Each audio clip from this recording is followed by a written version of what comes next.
ஃபுல்லாவே வந்து யாருமே முருகன்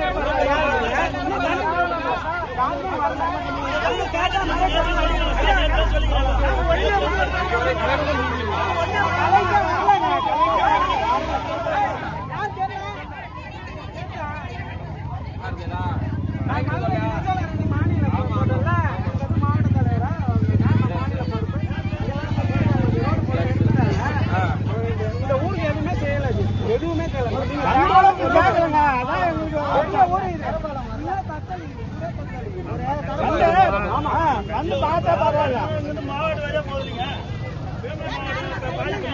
மாவட்ட சாப்பாடு இல்லையா தண்ணி இல்லையா அங்கதான் போறேன் சொல்லுங்க இது வரைக்கும் வந்து யாருமே எட்டி பாருங்க தேர்தலுக்கு அத்தனை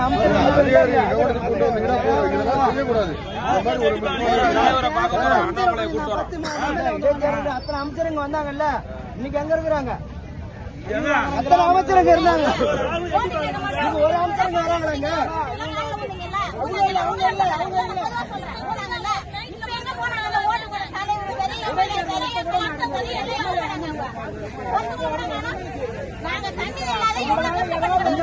அமைச்சர் பூரா வந்தாங்களே இந்த ஊருக்கு, இன்னைக்கு எங்க இருக்கிறாங்க அந்த அமைச்சர்? ஒரு தொகுதியில விக்கிறாங்க, ஒரு தொகுதிக்கு எத்தனை அமைச்சர் வந்தாங்க? எங்க இருக்கிறாங்க?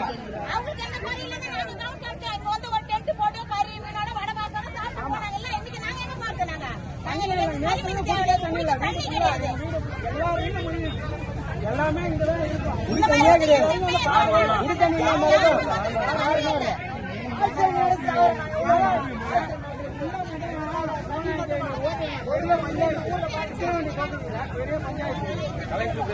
கலெக்டர்ல யாருமே வரல. தண்ணி அதே நல்ல கூட ஆக்சிடென்ட் எவ்வளவு காசு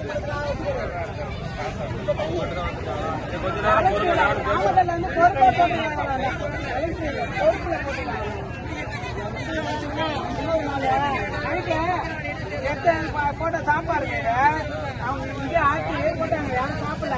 ரேஷன் அரிசி சாப்பாடு பாருங்க, ரேஷன் அரிசி வேகாம போட்டாங்க. அடிப்பிடிச்சு போய் தீங்கி போன அரிசி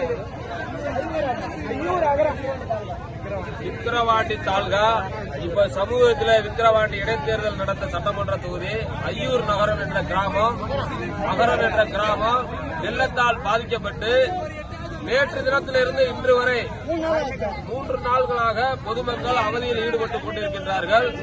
சரியான சாலை வசதி ஒதுக்குவதற்கு கூட இடமில்லாமல் மாவட்ட ஆட்சித்தலைவர்கள், காவல்துறை அதிகாரிகள், மீன்பிடிப்பு படைகள் யாருமே இதுவரைக்கும் வரவில்லையா? நேற்று இரவு ரேஷன் கடைக்கு அரிசியில் சமைத்த உணவை கொடுத்திருக்கின்றார்கள். அந்த உணவு உவாமையை ஏற்படுத்தியிருக்கின்றது. தற்பொழுது பொதுமக்கள் எல்லாம் சாலையில் வந்து இறங்கி மறியல் செய்து கொண்டிருக்கின்றார்கள். இதை அறிந்த உடனே சம்பந்தப்பட்ட மீட்பு படை தமிழ்நாடு அரசு உடனே இங்க போர்க்கால அடிப்படையில் இறங்கி இந்த பொதுமக்களுக்கு உரிய நிவாரணத்தை வழங்க வேண்டும் என்று பணிவுடன் கேட்டுக் கொள்கின்றோம். நாங்கள் இன்றைய தினம் சென்னைக்கு மதிப்புக்குரிய மாநில தலைவர் அண்ணாமலை அவர்கள் வந்திருக்கின்றார்கள். அவரை சந்திக்க இருக்கின்றோம். அவர்களையும் இந்த விக்கிரவாண்டி சட்டமன்ற தொகுதிக்கும் இந்த கிராமத்துக்கும் இன்று இரவே அழைத்து வருவதற்கு நாங்கள் முயற்சி மேற்கொள்வோம் என்று சொல்லி பொதுமக்கள் எல்லாம் தங்களை பாதுகாத்துக் கொள்ளுமாறு அன்புடன் கேட்டுக் கொள்கிறோம். சம்பந்தப்பட்ட அரசு துறை அதிகாரிகளும் மீட்பு படையும் உடனடியாக இந்த கிராமத்துக்கு வருமாறு மேலும் மேலும் மீண்டும் கேட்டுக்கொள்கிறோம். விக்கிரவாண்டி சட்டமன்ற தொகுதியில் உள்ள பொதுமக்களை மீட்டெடுக்க வேண்டியது இங்கே கடந்த 2 மாதங்களுக்கு முன்னால் படபடையாக திரண்டு வந்த அமைச்சர்களை காணவில்லை, எம்பிகளை காணவில்லை, தலைவர்களை காணவில்லை என்று பொதுமக்கள் கோஷமிட்டுக் கொண்டிருக்கின்ற அவலத்தை வந்து பாருங்கள். நேற்றைய தினம் முதல்வர் அவர்கள் துணை முதல்வரை இந்த பகுதிக்கு அனுப்பியிருக்கோம் என்று சொன்னார்கள். ஆனால் துணை முதல்வரை பார்க்கவில்லை என்று பொதுமக்கள் ஆதங்கத்தில் பேசிக் கொண்டிருக்கின்றார்கள். உடனடியாக தகவல் அறிந்த அனைத்து துறை அதிகாரிகளும் இந்த பகுதிக்கு வருமாறு அன்புடன் கேட்டுக் கொள்கின்றோம். ஜெயஹிந்த்.